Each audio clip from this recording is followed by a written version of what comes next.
जुम्मे की नमाज पढ़ के यूं दुनिया भागती है, ओहो हो, पता नहीं कौन सी पीछे आग थी जो बुझाई जाएगी। और आज तक लोग मसला पूछ रहे हैं कि जुम्मे की बाद वाली सुन्नतें कितनी होती हैं। मैंने कहा कितने साल हो गए जुम्मा पढ़ते, कितने साल हो गए, अभी तक सुन्नतों का नहीं पता।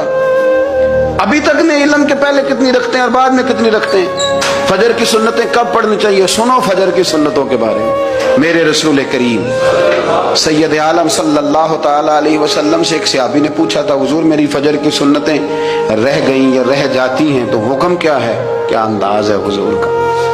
बुखारी मुस्लिम के लफ्ज़ सुनो, हुजूर सैयद आलम सल्लल्लाहु अलैहि वसल्लम फरमाने लगे, उसने क्या पूछा था, हुजूर जवाब क्या देते, फरमाया फजर की सुन्नतें कभी न छोड़ना, फजर की पहली दो सुन्नतें कभी ना छोड़ना। या रसूल अल्लाह सल्लल्लाहु ताला अलैहि वसल्लम मेरी रह गई हैं, रह जाती हैं। फरमाया फजर की दो सुन्नतें न छोड़ना, फरमाया फजर की पहली दो सुन्नतें मुझे दुनिया और दुनिया के अंदर जो कुछ है वो सबसे ज्यादा प्यारी है।